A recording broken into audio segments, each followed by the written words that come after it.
نحمده ونصلي على رسوله الكريم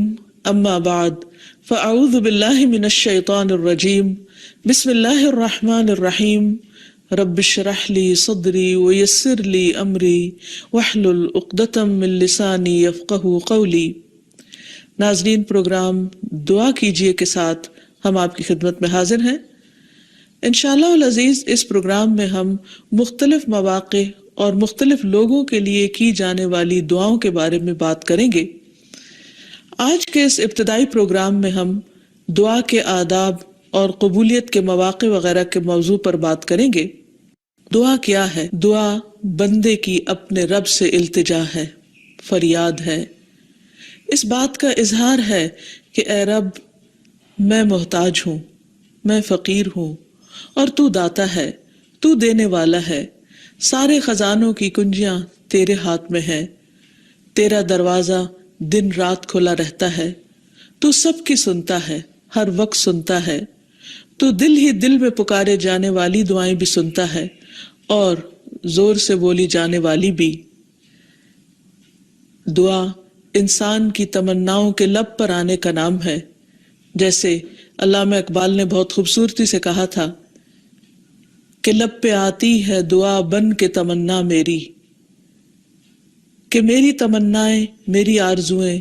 میرے اندر کی خواہشات اور میری ضروریات، ان سب کو پورا کرنے کے لیے اے رب میری کوششیں کافی نہیں، ان کی تکمیل کے لیے میں تیرے سامنے ہاتھ پھیلاتا ہوں اور میں تجھ سے ہی دعا کرتا ہوں۔ حضرت زکریا علیہ السلام نے بہت خشوع کے ساتھ اور بہت یقین کے ساتھ اپنے رب سے کہا تھا کہ وَلَمْ أَكُمْ بِدُعَائِكَ رَبِّ شَقِيًّا، کہ تجھ سے دعا مانگ کر اے رب میں کبھی بدبخت رہا ہی نہیں، نامراد رہا ہی نہیں، یعنی تو ضرور سنتا ہے، تو میری بھی سنے گا۔ اسی وجہ سے ہم دیکھتے ہیں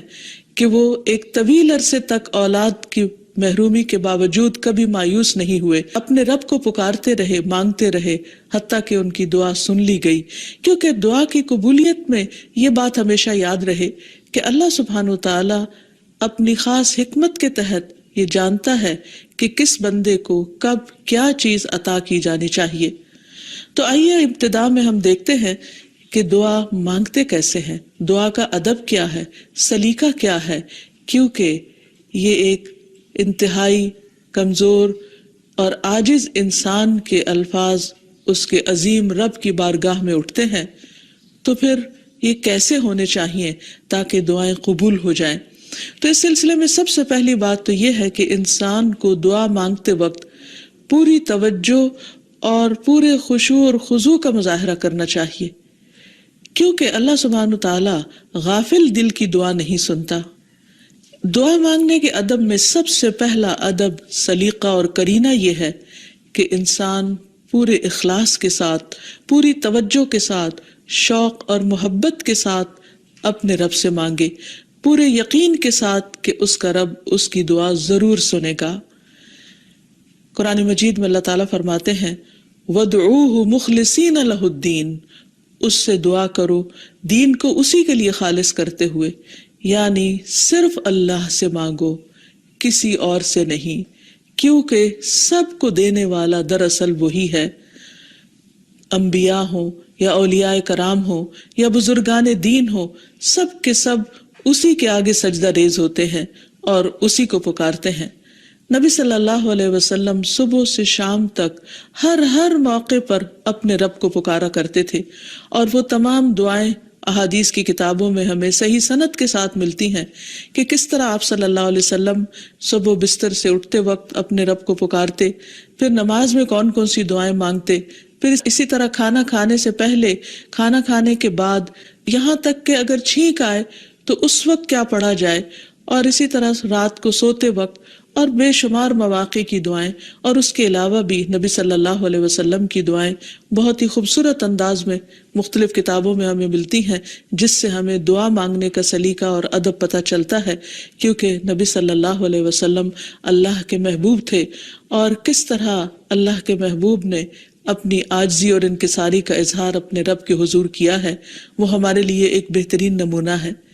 پھر دعا مانگنے کے ادب میں ایک اہم ترین ادب یہ ہے کہ انسان توجہ سے مانگے، حدیث میں آتا ہے کہ اللہ سبحانہ وتعالی غافل دل کی دعا نہیں سنتا، یعنی انسان جب مانگے تو واقعی اس کو یہ معلوم ہو کہ وہ کیا مانگ رہا ہے، اور پھر تضرع اور عاجزی کے ساتھ بار بار اصرار کر کے مانگے، یہ نہ کہے کہ اے رب تو چاہے تو دے دے اور تو نہیں چاہتا تو نہ دے، نہیں، بلکہ پورے یقین کے ساتھ اپنے رب سے مانگے، اور اس بات کا بھی پورا یقین ہونا چاہیے کہ رب دعا سنتا ہے، کیونکہ وہ دیتا ہے۔ رب نہ سوتا ہے، نہ اس کو اونگ آتی ہے، نہ اس کو نیند آتی ہے، اور اس کو دینے کے لیے کسی سے مشورے کی بھی ضرورت نہیں ہوتی، کوئی اس پر جبر نہیں کر سکتا، کسی کا اس پر زور نہیں۔ اس لیے انسان جب اس سے مانگے تو یہ سوچ کے مانگے کہ اس کو دینے میں پورا پورا اختیار ہے اور وہ میری دعا بھی ضرور سنے گا۔ پھر اسی طرح انسان اپنی عاجزی اور مسکنت کا اظہار کرے، مانگتے وقت انسان اپنے اندر کو بالکل تکبر سے خالی کر لے اور یہ سمجھے کہ میں ایک انتہائی حقیر چیز ہوں اور میرا رب عظیم خالق ہے، پوری کائنات کا مالک ہے، اور میں اسی کے آگے ہاتھ پھیلا رہا ہوں، جو میرے اٹھے ہوئے ہاتھوں کو کبھی خالی نہیں لوٹائے گا، اور اس کو دینے سے محبت ہے، وہ دے کر خوش ہوتا ہے اور دعا کرنے والے سے محبت رکھتا ہے، اور جو دعا نہیں کرتا اللہ تعالیٰ اس سے ناراض ہوتا ہے۔ اللہ سبحانہ و تعالیٰ قرآن مجید میں خود فرماتے ہیں وَقَالَ رَبُّكُمُ ادْعُونِي أَسْتَجِبْ لَكُمْ، تمہارا رب کہتا ہے مجھ سے دعا مانگو، ادعونی استجب لکم، میں تمہاری دعائیں قبول کروں گا۔ اس لیے رب کے وعدے پر یقین کرتے ہوئے ہمیں دعا کرتے رہنا چاہیے۔ پھر اسی طرح یہ ہے کہ دعا میں عاجزی اور انکساری کے ساتھ ساتھ گریہ وزاری بھی ہونی چاہیے، جس طرح نبی صلی اللہ علیہ وسلم بدر کے موقع پر اللہ سبحانہ وتعالیٰ کے حضور آہوزاری کے ساتھ دعائیں کر رہے تھے۔ اس سلسلے میں روایت میں آتا ہے کہ نبی صلی اللہ علیہ وسلم قبلہ رخ ہو کر گڑ گڑا کے دعا کر رہے تھے کہ اے اللہ میرے لیے اپنے کیے ہوئے وعدے کو پورا فرما، اے اللہ اپنے وعدے کے مطابق عطا فرما، اے اللہ اگر اہل اسلام کی یہ جماعت ہلاک ہو گئی تو زمین پر تیری عبادت نہ کی جائے گی۔ اور پھر اس قدر عاجزی و زاری تھی کہ حضرت ابوبکر صدیق رضی اللہ تعالیٰ عنہ نے جب آپ کو دیکھا تو پیچھے سے آ کر آپ سے چمٹ گئے اور کہنے لگے کہ اے اللہ کے نبی اب بہت کافی ہو چکا، آپ نے اپنے رب سے بہت کچھ مانگ لیا، اللہ تعالیٰ آپ سے کیے ہوئے وعدے کو ضرور پورا کرے گا۔ پھر اسی طرح یہ ہے کہ انسان دعا میں تکرار کرے، یہ نہ ہو کہ ایک بار مانگے، دو بار مانگے اور اس کے بعد تھک کر بیٹھ جائے اور یہ کہے کہ میری دعا تو سنی نہیں جاتی، اس لیے دعا مانگنے کا فائدہ نہیں۔ ہم دیکھتے ہیں کہ کس طرح انبیاء علیہ السلام مسلسل دعائیں مانگتے رہے، اصرار کے ساتھ مانگتے رہے۔ اس سلسلے میں ہمیں رسول اللہ صلی اللہ علیہ وسلم کی ایک حدیث سے بھی پتہ چلتا ہے کہ جب اصرار کے ساتھ اور تکرار کے ساتھ انسان دعا کرتا ہے تو اس کا کیا فائدہ ہوتا ہے۔ آپ صلی اللہ علیہ وسلم نے فرمایا جس شخص نے 3 مرتبہ اللہ تعالیٰ سے جنت مانگی، جنت اس کے لیے دعا کرنے لگتی ہے کہ اے اللہ اسے جنت میں داخل کر دے، اور جو شخص 3 مرتبہ دوزخ سے پناہ مانگے تو دوزخ اس کے لیے دعا کرنے لگتی ہے کہ یا رب اس شخص کو دوزخ سے پناہ دے۔ پھر اسی طرح یہ ہے کہ انسان کو چاہیے کہ انسان مانگنے کے انداز میں ہاتھ اٹھا کر اللہ تعالیٰ سے مانگے، کیونکہ اللہ سبحانہ وتعالیٰ بہت حیا والا ہے، بہت کرم فرمانے والا ہے۔ اس کو اس بات سے شرم آتی ہے کہ اس کا کوئی بندہ اس کے آگے ہاتھ پھیلائے اور پھر اللہ تعالیٰ ان ہاتھوں کو خالی لوٹا دے۔ وہ سب سے بڑا بادشاہ ہے، حقیقی بادشاہ، مالک کائنات، سارے خزانوں کا مالک، وہ کبھی بھی اپنے بندے کو خالی ہاتھ نہیں لوٹاتا۔ ہاں یہ ضرور ہے کہ کبھی وہ انسان کو فوراً مل جاتا ہے جو انسان اپنے لیے طلب کرتا ہے، اور کبھی ایسا ہوتا ہے کہ اس سے بہتر کچھ اور عطا کر دیا جاتا ہے، یا اس سے کوئی آنے والی مصیبت ٹال دی جاتی ہے، یا پھر آخرت میں اس کے لیے اس دعا کے اجر کو ذخیرہ کر دیا جاتا ہے، جسے دیکھ کر انسان تمنا کرے گا کہ کاش دنیا میں اس کو اپنی دعاؤں کے صلے میں کچھ بھی نہ ملا ہوتا۔ پھر اسی طرح یہ ہے کہ دعا کرتے وقت انسان کو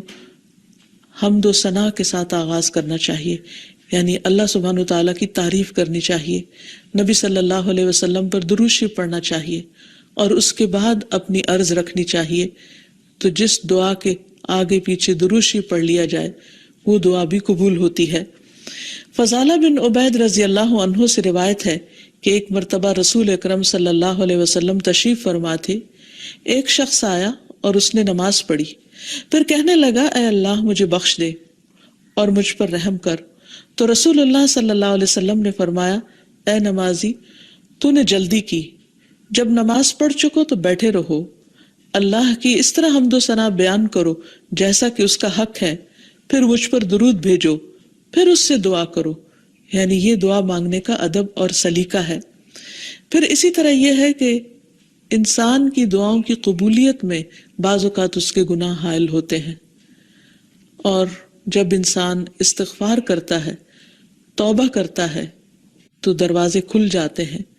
اسی لیے انسان جب دعا کرے تو اس کے ساتھ ساتھ اپنے رب سے توبہ اور استغفار کرے۔ پھر اسی طرح دعا کرنے کے ادب میں سے ایک چیز یہ بھی ہے کہ انسان جب دعا کرنا شروع کرے تو سب سے پہلے اپنے لیے دعا کرے، پھر اپنے قریبی لوگوں کے لیے دعا کرے، اور پھر تمام لوگوں کے لیے دعا کرے۔ جیسے حضرت ابراہیم علیہ السلام کی دعا میں آتا ہے ربنا اغفر لی ولوالدی وللمؤمنین یوم یقوم الحساب، کہ اے ہمارے رب مجھے بخش دے اور میرے والدین کو بخش دے اور تمام مومنوں کو بخش دے جس دن حساب کتاب قائم ہو۔ پھر اسی طرح دعا مانگنے کے آداب میں سے یہ بھی ہے کہ انسان جامع الفاظ کے ساتھ، بہترین الفاظ کے ساتھ دعا مانگے، اور اس سلسلے میں ہم دیکھتے ہیں کہ نبی صلی اللہ علیہ وسلم سے بڑھ کر کس کے الفاظ جامع ہو سکتے ہیں، کمپریہنسو، کہ کم الفاظ میں زیادہ بڑی چیزیں مانگی گئی ہیں۔ اس لیے ہمیں مسنون دعاؤں کو یاد کرنے اور ان کو پڑھنے کا بھی اہتمام کرنا چاہیے۔ نبی صلی اللہ علیہ وسلم کو جو خاص چیزیں عطا کی گئی تھی ان میں سے ایک چیز جوامع الکلم تھی، جس کے بارے میں آپ نے فرمایا اوتیت جوامع الکلم، مجھے جامع بات کہنے کی صلاحیت بخشی گئی ہے، یعنی کم الفاظ میں زیادہ بڑا مضمون۔ پھر اسی طرح انسان کو اپنے نیک اعمال کو وسیلہ بنا کر دعا کرنی چاہیے۔ اگر زندگی میں انسان نے خالصتاً اللہ تعالیٰ کے لیے کچھ کام کیا ہو تو مشکل وقت میں، تکلیف کے وقت میں، پریشانی کے وقت میں انسان اپنے رب کے سامنے اس نیک عمل کا ذکر کر کے اس کے وسیلے سے دعا کرے۔ جیسے ہمیں ایک حدیث سے پتہ چلتا ہے کہ کچھ لوگ کہیں سفر پر جا رہے تھے تو راستے میں بارش شروع ہو گئی، بارش سے بچنے کے لیے انہوں نے غار میں پناہ لی، تو اتنے میں ایک بڑا پتھر لڑک کر غار کے دروازے کے آگے آ گرا اور غار کا دروازہ بند ہو گیا، اور اس طرح وہ باہر نہیں نکل پا رہے تھے۔ تو اس وقت ان تینوں نے آپس میں یہی سوچا کہ ہم اپنے اس عمل کو سامنے رکھ کر اللہ تعالیٰ سے دعا کرتے ہیں جو خالصتاً ہم نے اللہ تعالیٰ کی رضا کے لیے کیا۔ تو بہرحال تینوں نے اپنے اپنے نیک عمل کا ذکر کیا، جس کی بدولت ان کی دعا قبول ہو گئی اور غار کے پتھر ہٹ گیا جو کہ بظاہر ناممکنات میں سے تھا، اور اس طرح وہ لوگ وہاں سے نکل آئے، ادروائز ان کی زندگی بھی خطرے میں تھی۔ پھر اسی طرح یہ ہے کہ اللہ تعالیٰ کے خوبصورت ناموں کو وسیلہ بنا کر دعا کرنی چاہیے۔ قرآن مجید میں آتا ہے وَلِلَّهِ الْأَسْمَاءُ الْحُسْنَى فَادْعُوهُ بِهَا، اور اللہ کے لیے ہیں اچھے اچھے نام، بس اسے پکارو ان ناموں کے ذریعے، یعنی ان کے وسیلے سے۔ تو اللہ سبحانہ وتعالیٰ کے نام مختلف دعاؤں کے آخر میں بھی آتے ہیں، اور اس کے علاوہ اللہ تعالیٰ کے ان سارے ناموں کو پڑھ کر بھی دعا کی جا سکتی ہے، یا پھر کسی خاص نام کے ساتھ بھی اس کو پکارا جا سکتا ہے۔ جیسے عموماً ہم یا اللہ تو کہتے ہی ہیں، یا پھر یا رب، یا رحمان، یا رحیم، یا کریم، یا ذی الجلال والاکرام، یا حی یا قیوم برحمتک استغیث۔ ان اچھے اچھے ناموں کے ساتھ اللہ تعالیٰ کو بار بار پکار کر دعا کرنے سے دعا قبول ہوتی ہے۔ پھر اسی طرح اگر کوئی شخص باوضو دعا کرتا ہے تو اس کی دعا بھی قبول ہوتی ہے۔ اس سلسلے میں ہم دیکھتے ہیں ابو عامر رضی اللہ عنہ جب شہید ہوئے تو ابو موسیٰ اشعری رضی اللہ عنہ نے آ کر نبی صلی اللہ علیہ وسلم کو اس کی خبر دی اور کہا کہ ابو عامر نے کہا تھا کہ آپ صلی اللہ علیہ وسلم سے کہنا کہ میرے لیے استغفار کریں۔ آپ نے پانی طلب فرمایا، وضو کیا، پھر ہاتھ اٹھا کر دعا کی، اے اللہ عبید ابو عامر کی مغفرت فرما۔ پھر اسی طرح دعا کی قبولیت کے آداب میں سے ایک ادب یہ بھی ہے کہ انسان حلال رزق کا اہتمام کرے۔ نبی اکرم صلی اللہ علیہ وسلم نے ایک شخص کا ذکر کیا کہ وہ طویل سفر کرتا ہے، پریشان حال ہے، اور خاک آلود ہے اس کے بال اور اس کا لباس، اور وہ بہت تھکا ہوا ہے، اور اپنے ہاتھ آسمان کی طرف اٹھا کر کہتا ہے یا رب یا رب، لیکن اس کی دعا کہاں سے قبول کی جائے؟ اس کا کھانا بھی حرام کا، اس کا پہننا بھی حرام کا، اور وہ حرام پر ہی پرورش پایا، تو اس کی دعا کہاں سے قبول ہو؟ تو اس سے یہ پتہ چلتا ہے کہ انسان اگر یہ چاہتا ہے کہ اس کی دعائیں قبول ہوں تو وہ اپنے کھانے پینے اور اپنے لباس اور اپنی زندگی میں بھرپور طریقے سے حلال کا اہتمام کرے۔ پھر اسی طرح یہ ہے کہ دعا میں تصنع اور تکلف سے پرہیز کرنا چاہیے۔ اس سلسلے میں ایک حدیث میں آتا ہے، ابن عباس فرماتے ہیں کہ دعا میں قافیہ بندی سے پرہیز کرتے رہنا، کیونکہ میں نے رسول اللہ صلی اللہ علیہ وسلم اور آپ کے صحابہ کو دیکھا ہے کہ وہ ہمیشہ اس سے اجتناب کرتے تھے، یعنی اس سے بچا کرتے تھے۔ پھر اسی طرح دعا میں مبالغے سے بھی پرہیز کرنا چاہیے۔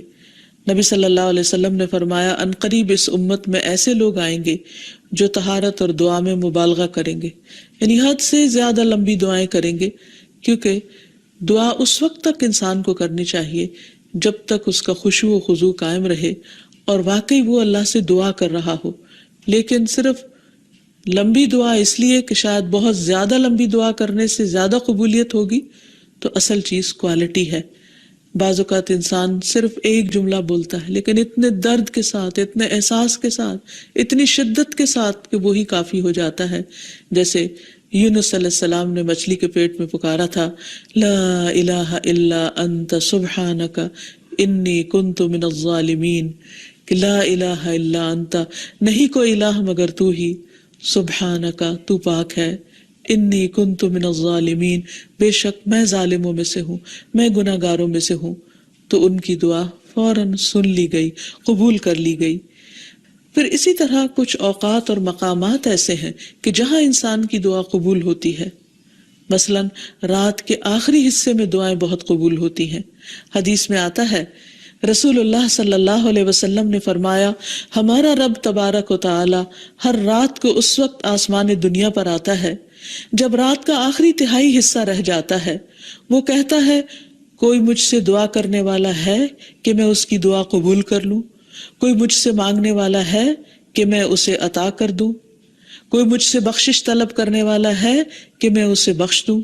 یعنی اگر کوئی اس وقت مجھ سے دعا کرے گا تو میں ضرور اس کی دعا قبول کر لوں گا۔ لیکن عموماً رات کے آخری حصے میں انسان گہری نیند میں چلا جاتا ہے اور یہ قبولیت کا وقت اس سے کھو جاتا ہے۔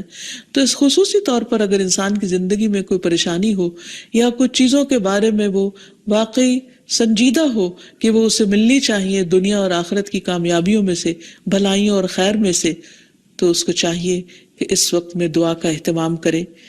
نبی صلی اللہ علیہ وسلم نے یہ بھی فرمایا کہ تمام اوقات سے زیادہ بندہ پچھلی رات میں اپنے رب کے قریب ہوتا ہے، پس اگر تم سے ہو سکے تو تم اس گھڑی میں اللہ کو یاد کرنے والوں میں سے بن جاؤ تو ضرور بن جاؤ۔ پھر اسی طرح آذان کے بعد اور اقامت سے پہلے دعا قبول ہوتی ہے، یعنی مؤذن جب آذان دے رہا ہو تو جو الفاظ وہ دہرا رہا ہو ان کو دہراتے جانا چاہیے، سوائے حی علی الصلاح اور حی علی الفلاح کے، کہ اس کے جواب میں لا حول ولا قوت الا باللہ پڑھنا چاہیے۔ اور جب مؤذن آذان کہہ چکے تو آذان کے بعد کی دعا پڑھ کے، درود شریف پڑھ کر، جو بھی انسان کے دل میں حاجت ہو وہ اپنے رب کے سامنے رکھے، تو وہ دعا کے قبولیت کا وقت ہوتا ہے، اس وقت آسمان کے دروازے کھلتے ہیں۔ تو اس وقت انسان کو یہ وقت ضائع نہیں کرنا چاہیے، اور چھوٹی چھوٹی چیزیں بھی اپنے رب سے مانگتے چلے جانا چاہیے تاکہ انسان کسی انسان کا محتاج نہ ہو۔ پھر اسی طرح سجدہ میں انسان اپنے رب کے بہت قریب ہوتا ہے، اس وقت دعائیں خوب سنی جاتی ہیں، تو خوب انسان کو پکارنا چاہیے۔ فرض نماز کے بعد دعا قبول ہوتی ہے، تو فرض نماز کے بعد آیت الکرسی پڑھنا اور دعا مانگنا انسان کے فائدے میں ہے، بجائے اس کے کہ انسان فوراً مصلی سے اٹھ جائے یا ادھر ادھر کی باتیں شروع کر دے۔ پھر اسی طرح جمعے کے دن ایک خاص گھڑی ہوتی ہے جس میں انسان کی دعا قبول ہوتی ہے،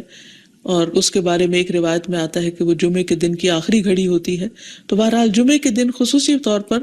دعاؤں کے مانگنے کا اہتمام کرنا چاہیے۔ پھر اسی طرح ماہ رمضان میں ہر دن اور رات میں ایک گھڑی ایسی ہوتی ہے کہ جس میں دعا قبول ہوتی ہے، اس وقت بھی زیادہ سے زیادہ دعائیں مانگنی چاہیے۔ عرفہ کے دن اللہ سبحانہ و تعالیٰ سب سے زیادہ لوگوں کو جہنم کی آگ سے آزاد کرتا ہے، تو اس دن وہاں کے لوگ جو حج پر گئے ہیں وہ تو دعائیں مانگتے ہی ہیں، اور جو لوگ نہیں بھی جا سکے وہ بھی اس دن کی برکت سے فائدہ اٹھاتے ہوئے خوب خوب دعائیں کریں۔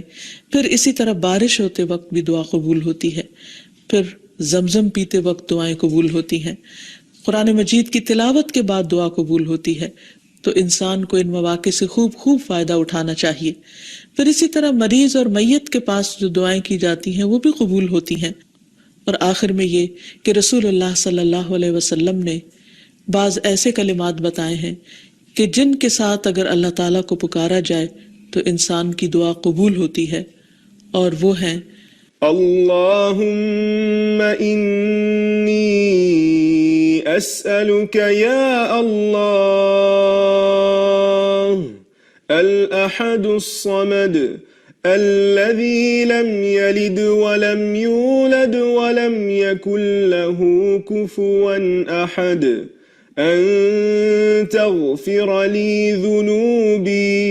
إنك أنت الغفور الرحيم۔ اے اللہ، بے شک میں تجھ سے سوال کرتا ہوں، اے اللہ جو اکیلا ہے، بے نیاز ہے، ایسی ذات ہے جس نے کسی کو جنم نہیں دیا اور نہ ہی وہ جنم دیا گیا اور نہ ہی اس کا کوئی ہمسر ہے، یہ کہ تو میرے لیے میرے گناہوں کو بخش دے، بے شک تو بہت بخشنے والا نہایت مہربان ہے۔ تو نبی صلی اللہ علیہ وسلم نے اس شخص کے بارے میں جو یہ دعا پڑھ رہا تھا، آپ نے 3 بار فرمایا کہ اس کو بخش دیا گیا، اس کو بخش دیا گیا، اس کو بخش دیا گیا، کیونکہ اس نے اللہ سبحانہ وتعالیٰ کی ان صفات کے ساتھ، ان ناموں کے ساتھ اللہ تعالیٰ سے دعا کی تھی۔ تو اللہ تعالیٰ سے دعا ہے کہ وہ ہماری دعاؤں کو بھی سن لے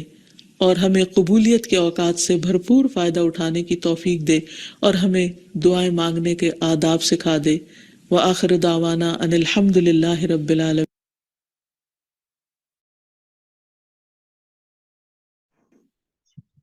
ہاں جی، ماشاء اللہ سے کتنا کمپریہنسو اور کتنا جامع لیکچر تھا، کتنے سارے پوائنٹس جو ہم اگر احادیث میں، قرآن میں ڈھونڈنے کے لیے نکلیں، کس طرح سے دعائیں قبول ہوتی ہیں، کیا طریقہ ہوتا ہے دعا مانگنے کا، کیا آداب ہوتے ہیں، کون سے قبولیت کے اوقات ہیں، تو کتنے گھنٹے، کتنے دن لگ جائیں، بلکہ ہفتے مہینے لگ جائیں صرف یہ ڈھونڈنے میں ہی۔ اور ان لوگوں نے، ان اسکالرز نے کتنی محنت کی ہے کہ دیکھیں 22 منٹس کے لیکچر میں کتنے سارے ہمیں خزانے بتا دیے دعا سے ریلیٹڈ، کتنی ساری باتیں بتا دی ماشاء اللہ سے۔ تو واقعی میں بھائی سب کا ہمارے اوپر بہت احسان ہے۔ اور کوئی کچھ کہنا چاہے گا اس سے ریلیٹڈ؟ ہمیں نوٹ ڈاؤن کر لینا چاہیے میرے خیال سے سارے پوائنٹس نا، کہ کیا کیا دعا کے آداب ہیں اور ساری چیزیں، اور پھر ان کو فالو کرنا چاہیے تاکہ اللہ تعالیٰ ہماری دعائیں قبول فرمائیں اور ہمیں کوئی بھی پوائنٹس میں سے ہمارے ذہن سے نکلے نہیں۔ تو کوئی کچھ کہنا چاہے گا یہاں پہ؟ جی فرین، اس کا نا لنک شیئر کر دیجیے گا نا گروپ میں، ہم اس کو دوبارہ سن لیں گے۔ جی بالکل بالکل، میں کر دوں گی انشاءاللہ، ایسے کر دوں گی۔ ایک پوائنٹ آ رہا ہے میرے ذہن میں کہ جب بھی دعا مانگے غفلت سے نہیں مانگے، اس کو دل کی حضور کے ساتھ مانگے، بہت دل سے، بہت پیار سے مانگے۔ ہم صرف وہ رٹی رٹائی دعائیں بھی پڑھ رہے ہوتے نا، تو وہ دل سے نہیں مانگ رہے ہوتے، تو دیٹ از ریئلی رانگ۔ بس اس کا بہت خیال کرنا چاہیے۔ کیونکہ وہی اکثر دعائیں ریپیٹ ہو رہی ہوتی ہیں نا، کہ بھائی ظہر کی نماز میں بھی وہی مانگی، فجر میں بھی، تو وہ بس کلمات منہ سے ادا ہو رہے ہوتے ہیں لیکن دل سے وہ فیلنگ نہیں آ رہی ہوتی نا، تو دل سے وہ کیفیت بھی، جو ایک حدیث شیئر کی تھی، ایک منٹ اگر آپ کو میں وہ دوبارہ سے بتاؤں، اس میں میں اتنا حیران ہوئی تھی، اتنے زبردست الفاظ سے، جو سید الاستغفار کی جو حدیث تھی نا، اس کے اینڈ میں پھر کہا گیا، سب سے پہلے تو ترجمہ تھا اس کا سید الاستغفار، ہاں، پھر بتایا گیا آخر میں کہ حضرت صلی اللہ علیہ وآلہ وسلم نے فرمایا کہ جس نے اس دعا کے الفاظ پر یقین رکھتے ہوئے دل سے ان کو کہہ لیا، دیکھیں ریپیٹ کر رہی ہوں، جس نے اس دعا کے الفاظ پر یقین رکھتے ہوئے دل سے ان کو کہہ لیا اور اسی دن اس کا انتقال ہو گیا شام ہونے سے پہلے، تو وہ جنتی ہے، اور جس نے اس دعا کے الفاظ پر یقین رکھتے ہوئے رات میں ان کو پڑھ لیا اور پھر اس کا صبح ہونے سے پہلے انتقال ہو گیا تو وہ جنتی ہے۔ تو دیکھیں کتنا امپورٹنٹ ہوتا ہے نا کہ آپ کو یقین بھی ہو، آپ سمجھ بھی رہے ہو، ترجمہ بھی آپ کے ذہن میں، بہت ساری چیزیں میٹر کرتی ہیں۔ ہم لوگ بہت زیادہ ایک ہمارے یہاں ٹرینڈ ہے کہ بس عربک ورڈز پہ فوکس سارا کا سارا، ان کو یاد کر لیا، ان کو پڑھ لیا اور بس جو ہے پھر ہم فری ہو جاتے ہیں نا، تو اس کو فوکس کرنا بہت زیادہ ضروری ہے نا اس وقت۔ چلیں بالکل، صحیح، چلیں ٹھیک ہے جزاک پھر اللہ انشاءاللہ، خیر. جزاک اللہ۔ چلیں پھر انشاءاللہ ہم لوگ پرسوں ملاقات کرتے ہیں ایک نئے ٹاپک کے ساتھ ریلیٹڈ ٹو آخری اشرا، قبولیت، دعا کی قبولیت اور شب قدر، ان سے ریلیٹڈ پھر ایک ٹاپک سلیکٹ کرتے ہیں، ٹھیک ہے؟ چلیں جزاک اللہ خیرا کثیرا، سبحانک اللہم و بحمدک، نشہد ان لا الہ الا انت، نستغفرک و نتوب الیک۔ السلام علیکم و رحمۃ اللہ وبرکاتہ۔